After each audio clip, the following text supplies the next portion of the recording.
അതിനിടെ ഹോർമുസ് കടലിടുക്കിൽ ഇന്ത്യൻ ജീവനക്കാരുള്ള കപ്പലിന് നേരെ വീണ്ടും ആക്രമണമെന്ന റിപ്പോർട്ട് വരുന്നുണ്ട്. കപ്പലിൽ 21 ഇന്ത്യക്കാരുള്ളതായി വിവരമുണ്ട്. ഹോങ്കോങ് പതാകയുള്ള കപ്പലിന് നേരെയാണ് ഡ്രോൺ ആക്രമണം ഉണ്ടായത്. ബൽറാം നെടുങ്ങാടി വിവരങ്ങളുമായി. ബൽറാം, ഇന്ത്യൻ ജീവനക്കാരുള്ള കപ്പലുകൾക്ക് നേരെയുള്ള ആക്രമണം ഇപ്പോൾ ഒരു തുടർക്കഥ എന്ന രീതിയിലേക്കാണ് ആ വാർത്തകൾ വരുന്നത്. ഇതിന്റെ വിശദാംശം എന്താണ്? ജീവനക്കാരൊക്കെ സുരക്ഷിതരാണ് എന്ന വിവരം കൂടിയുണ്ടല്ലോ, ആശ്വാസകരമായ വാർത്ത.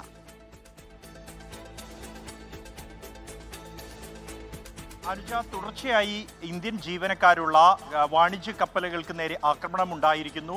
4ാമത്തെ ആക്രമണമാണ് ഇപ്പോൾ ഏറ്റവും ഒടുവിൽ റിപ്പോർട്ട് ചെയ്യപ്പെട്ടിരിക്കുന്നത്.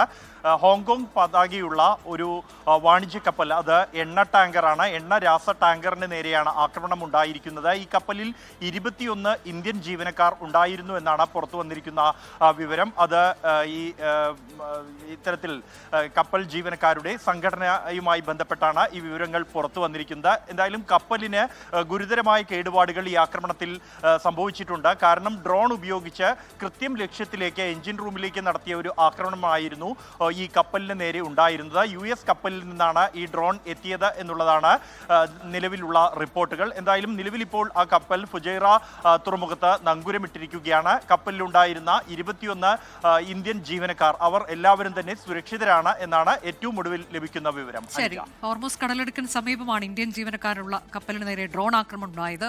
ആശങ്കയ്ക്ക് ഉള്ള സാഹചര്യമില്ല, എല്ലാ ജീവനക്കാരും സുരക്ഷിതരാണ് എന്ന വിവരമാണ് ബൽറാം നെടുങ്ങാടി നൽകിയത്.